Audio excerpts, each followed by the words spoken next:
Yo tout le monde, bienvenue sur la chaîne de Max. On se retrouve pour l'épisode 4 de One Piece, la série Netflix. Et comme à l'accoutumée, on va vous proposer une analyse, une review et donner nos avis. On commence par l'histoire du coup de cet épisode 4. On se resitue où ? On se resitue, en fait, dès le départ, on est avec Kobe, Hermep, Usopp. Voilà, on revient sur cette fameuse scène qui nous avait subjugués lors de notre dernière review. C'est vrai, on s'était dit, qu'est-ce que Kobe fout là ? Nous, on attendait des oignons, du piment, tout ça. Voilà, t'auras la rêve si tu connais. Et non, donc on retrouve effectivement tout ce passage-là.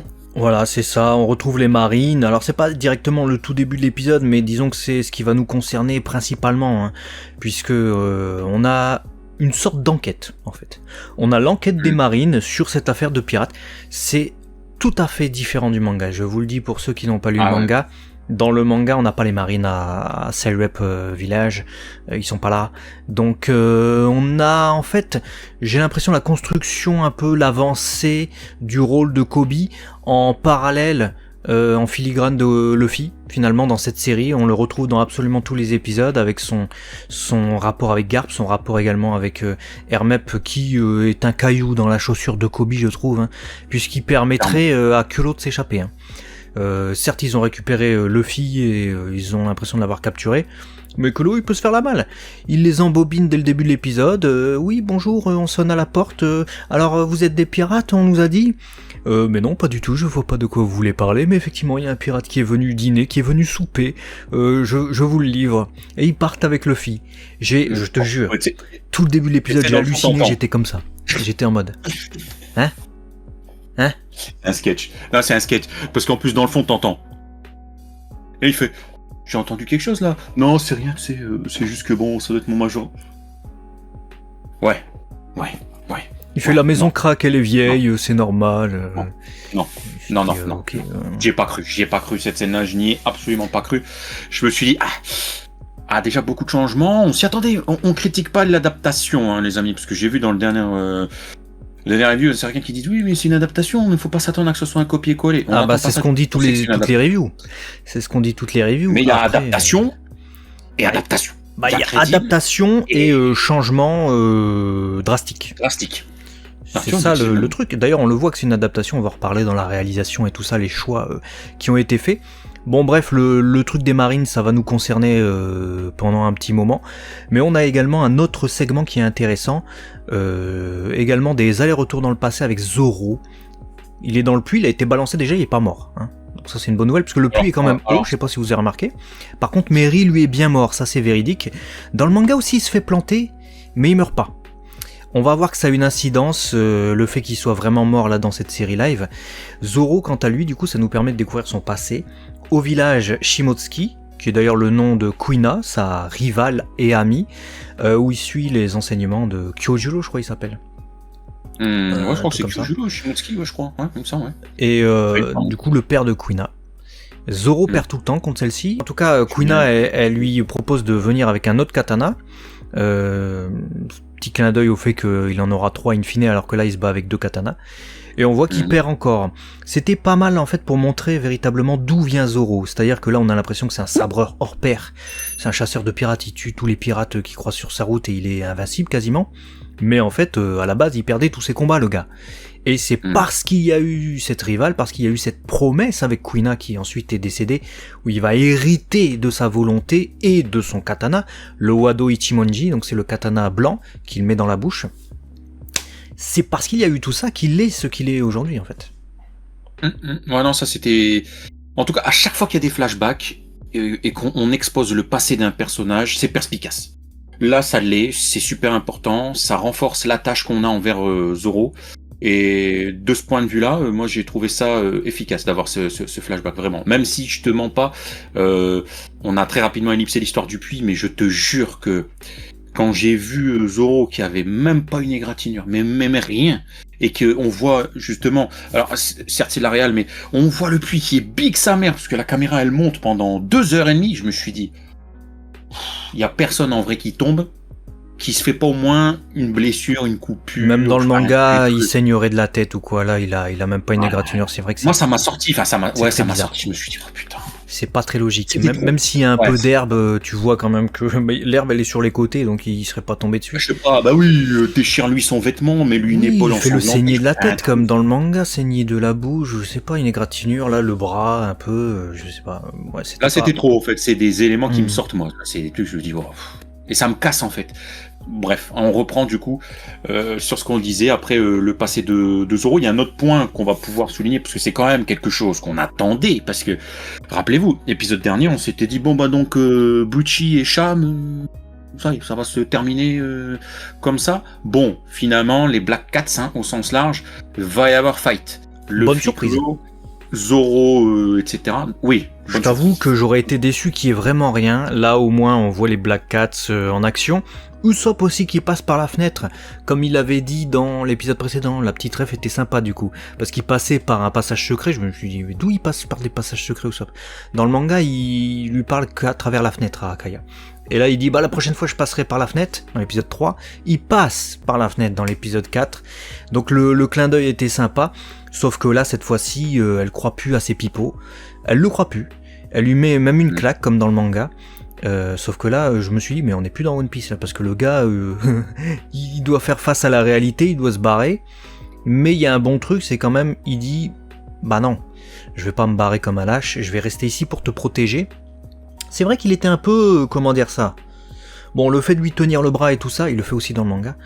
Mais bon, de son point de vue à elle, c'était un peu excessif.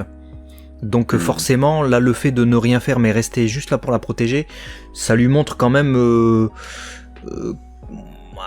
qu'il est là pour la protéger, pas autre chose, quoi. Qu'il veut pas abuser de Tums et voilà, et de quoi que ce soit d'autre, quoi. Ouais, c'est bon. Ça souligne un petit peu le personnage d'Usopp, même si j'ai trouvé que son côté craintif, on le sentait un peu moins. Il est plus dans le côté passif. Ouais. Et bon, je vais faire que je faisais pas parce qu'en fait, je me chie dessus en permanence et que je dois changer mon fut. Ouais. Dans le manga, il faut savoir, Usopp c'est un peu heureux. Je vous en reparlerai tout à l'heure dans le jeu des acteurs. Mais on l'a beaucoup moins dans cette série. Voilà. Par contre, j'ai une question à te poser. Pourquoi il y a un putain de gouvernail dans la cuisine? Moi, je te pose la question. Ah, bah, je sais pas. Je sais pas pourquoi il y a un gouvernail dans la cuisine. Ce que je sais, c'est qu'au moins les pirates redeviennent des pirates à ce moment-là de l'épisode. Ouais. Mais effectivement, on peut se poser la question pourquoi il y a des gouvernails dans la cuisine et puis dans une pièce, un salon, un living, je sais pas. Voilà, ça c'est l'adaptation. Un autre truc aussi qui m'a fait, comme cette affaire de gouvernail, qui est juste là pour faire le huis clos, pour fermer la maison, c'est que Kaya croit plus Nami que Usopp. N'a aucun sens. Elle connaît Nami depuis un soir. Donc même pas une journée. Hein. Elle connaît Nami depuis... elle connaît Nami depuis... 5 heures. Elle connaît Nami depuis 5 heures, elle a eu une discussion avec elle, d'accord, c'était très beau, je l'ai souligné l'épisode d'avant. Sauf que dans le manga, elle ne croit pas Usopp parce que Kurohadol, il a sui et c'était son majordome fidèle depuis plusieurs années. Et il l'empoisonne depuis plusieurs années, c'est lui qui était censé la protéger et lui rendre service. Mais du coup, elle croit qui? Elle croit Mary, qui n'est pas mort. Mais elle le voit ensanglanté, troué, et il dit ouais, que la Radol il m'a percé cet enfoiré et tout, en fait il a un plan, etc. Et le jeune Usopp et tout, il avait raison et tout ça. Et c'est pour ça du coup qu'elle croit Usopp et qu'elle se range du côté des pirates, on va dire, de l'équipage de Luffy. Enfin de ce qui deviendra l'équipage de Luffy. Mais là, dans cette série-là, elle croit Nami. Et Usopp non. Usopp elle fait non lui, plus la merde, c'est son fidèle ami qui lui raconte des bobards depuis le début. Là c'est comme si elle ouvrait les yeux, elle fait non de toute façon il raconte que de la merde lui. Nami vas-y dis-moi. J'ai halluciné. Toujours j'ai dit mais what?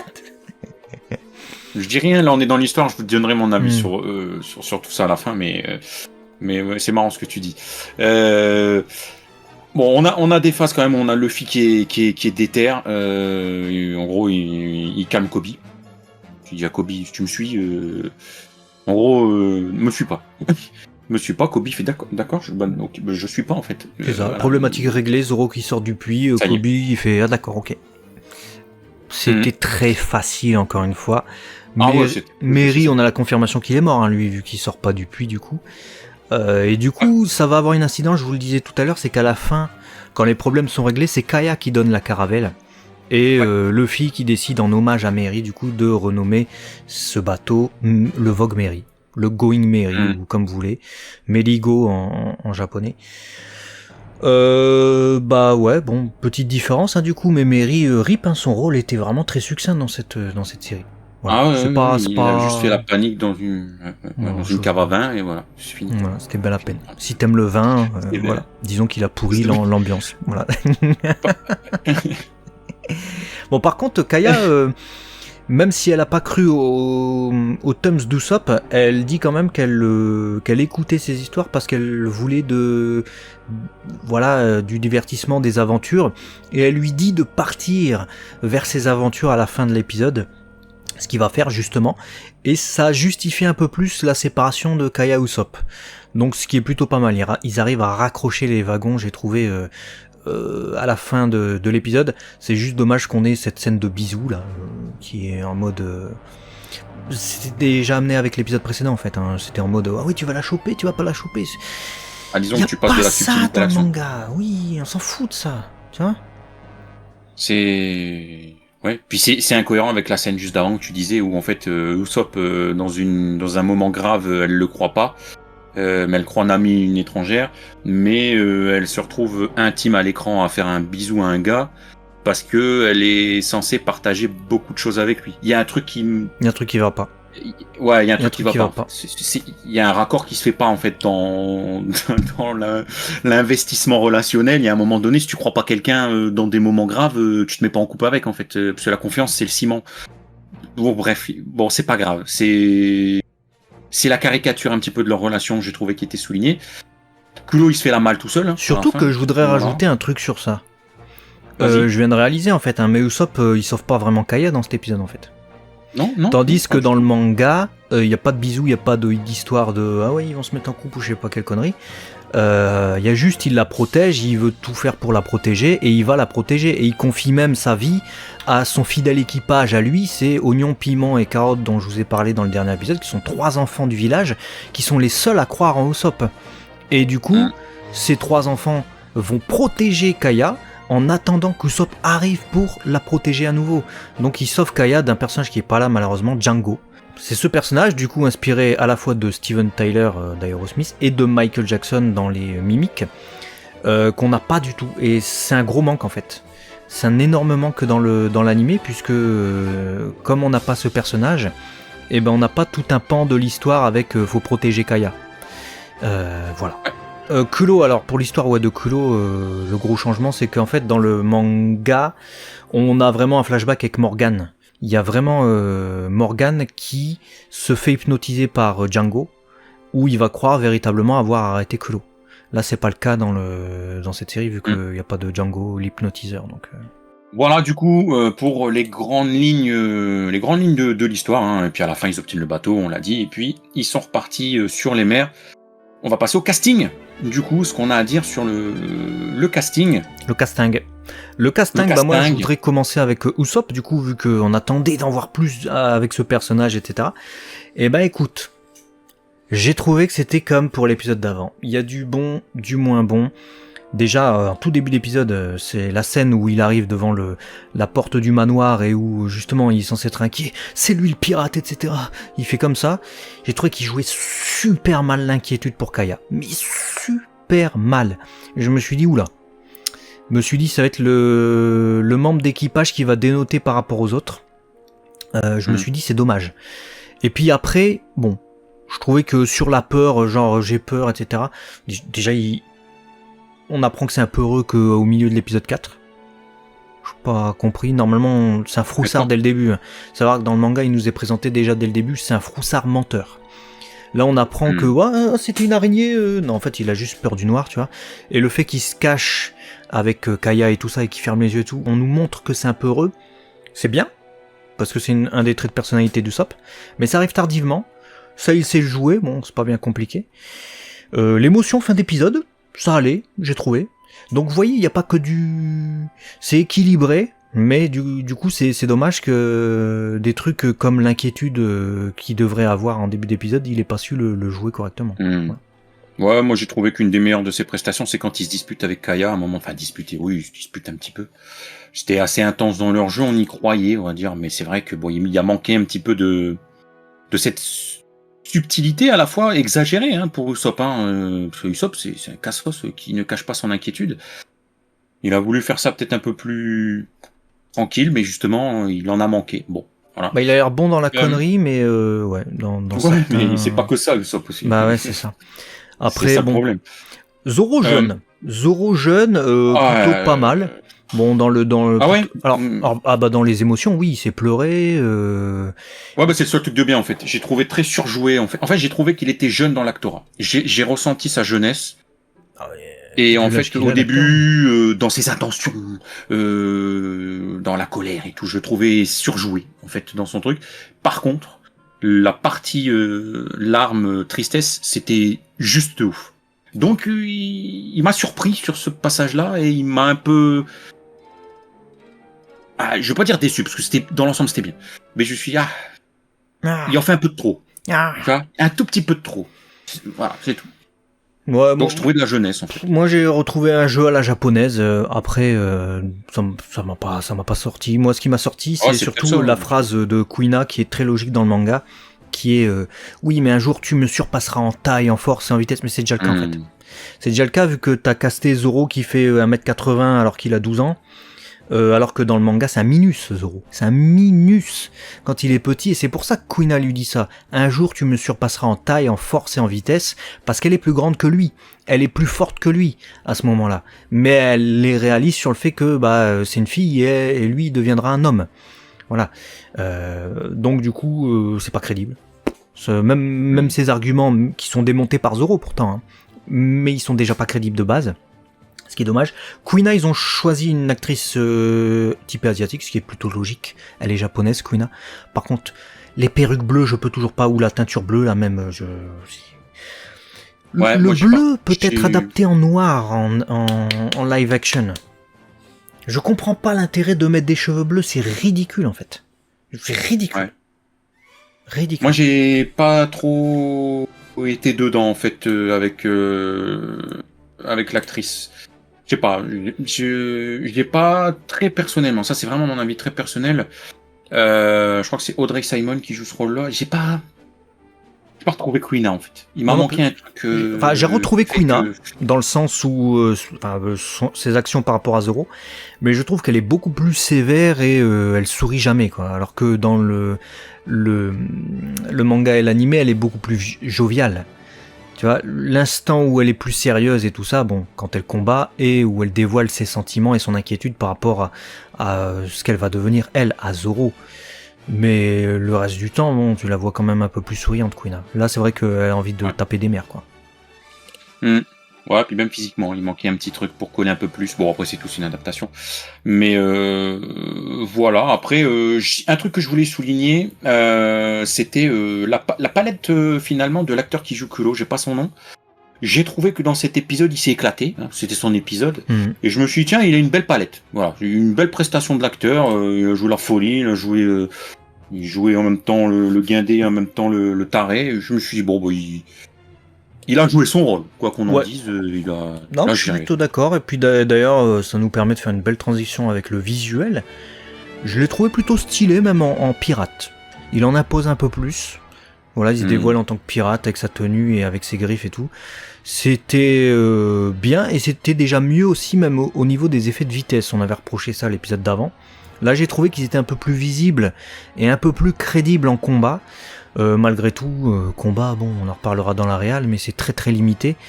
Effet de vitesse mieux, mais par contre l'effet spécial du bras de Luffy qui s'allonge au tout début pour retenir Kuro, j'ai fait oula. On voit grave l'effet spécial avec la tête de Iñaki. Je me suis dit c'est pas ouf sur le premier allongement. On le voit, j'ai rien à dire sur ça. On le voit. Mais finalement, dans l'ensemble, ça va encore. Mais oui, ça se voit. Après, bon, c'est tout. Ça doit pas être si évident que ça à faire non plus. Un homme élastique, bon, ça doit être conceptuel, mais Bon, tant que ça reste au moins à ce niveau-là, je pense que ça va. Et d'ailleurs, vu qu'on parle du visuel dans l'ensemble, les jeux de lumière déjà dans et au sein de cette maison, les trucs voilà, ça s'allume, ça s'éteint, des ambiances comme ça. Il y a énormément de colorimétrie. Mais donc du coup, je trouve que le chef opérateur ou directeur de la photographie, je sais, voilà, un des deux, a géré les choix de lumière et ça met en avant quand même la crédibilité et l'ambiance visuelle. Parce que ça se sent de fou et même l'étalonnage qui va être mis après, parce que tout ça c'est le visuel, c'est ce qu'on voit. Dès qu'on sort de la maison, qu'on arrive avec le bateau, on est avec le Merry et tout sur l'eau, on reprend tout de suite une dynamique de couleurs plus vive, plus pétante, etc.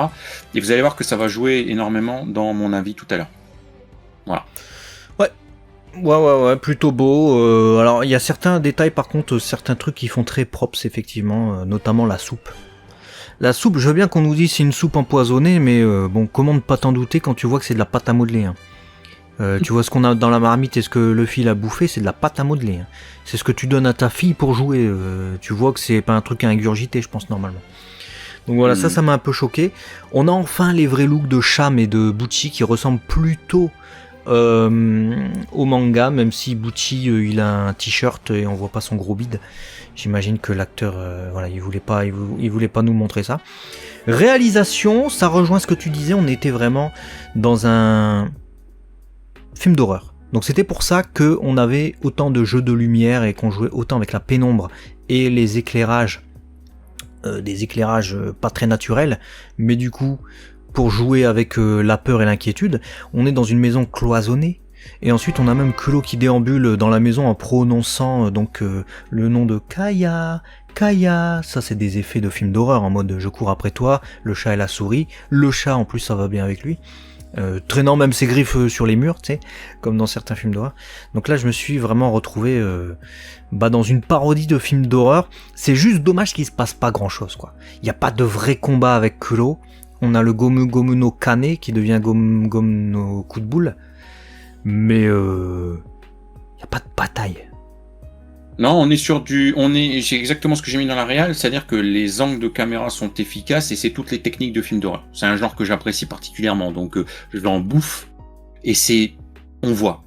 Les techniques utilisées, c'est des jeux d'ombre, des plans éloignés, parfois très proches, des regards, l'œil, les cachettes, des mini jumpscares. Alors pas en mode boum, tu vois, où tu sautes, mais voilà, quand à un moment donné tu vois quelqu'un qui passe très rapidement, tout ça.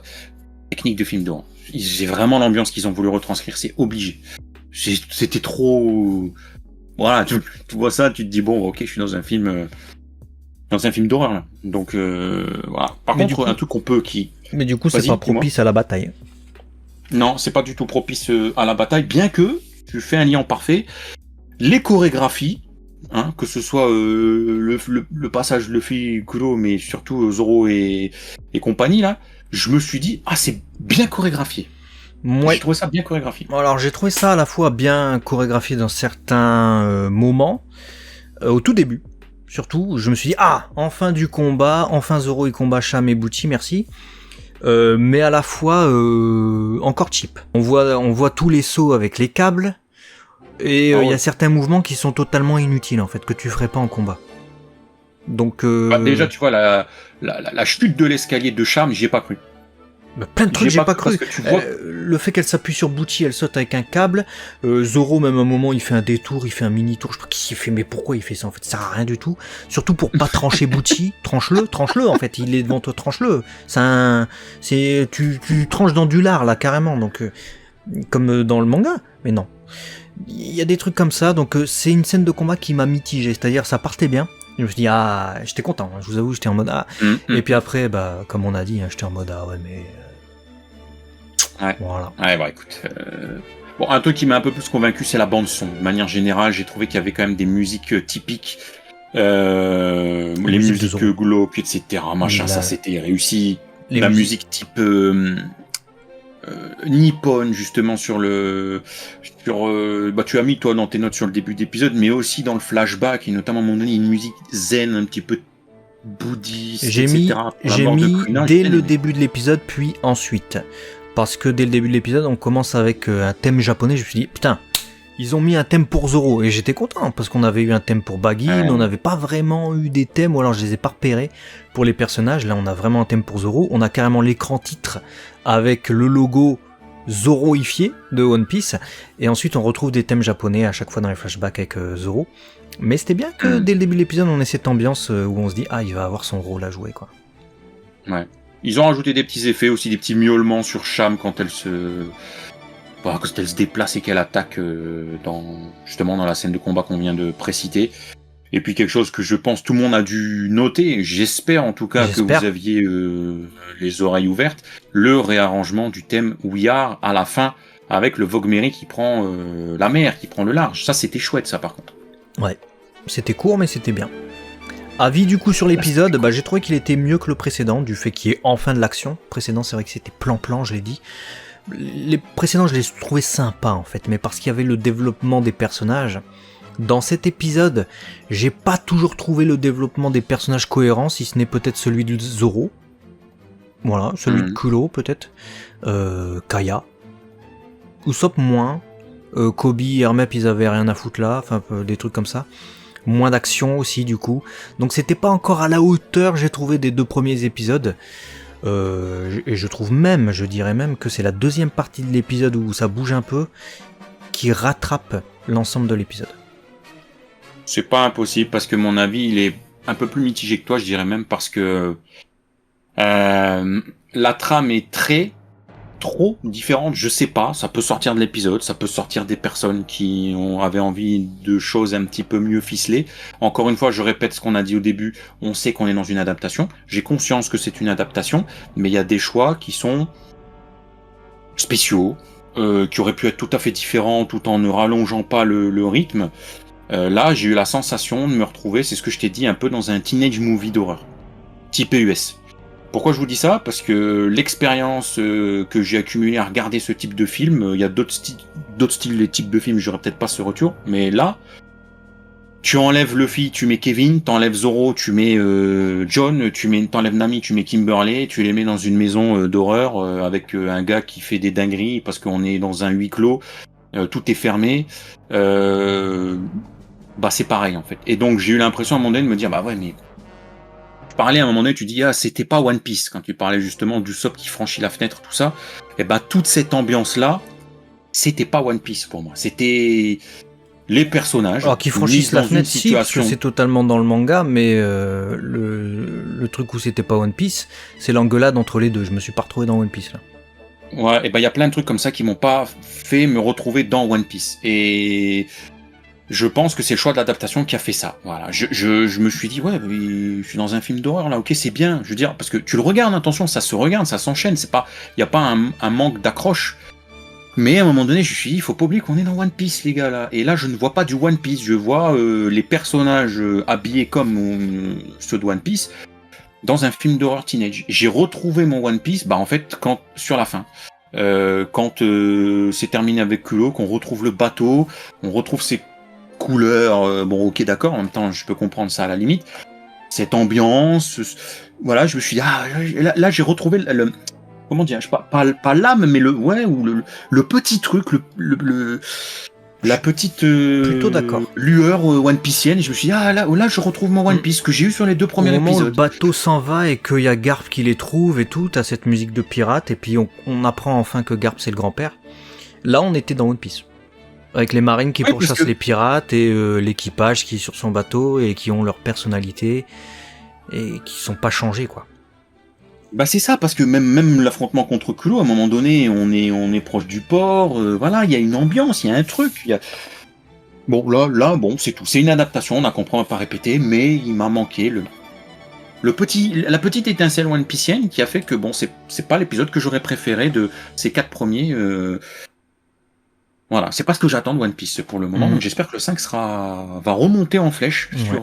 Trop de changements, même dans le manga, normalement, on attend l'équipage de Kulo, il est pas là l'équipage de Kulo, hein. Ils arrivent, il y a un bateau qui arrive en fait. Hein. Eux, ils sont pas là du tout, Kulo il met son plan à exécution seulement parce que son équipage va débarquer.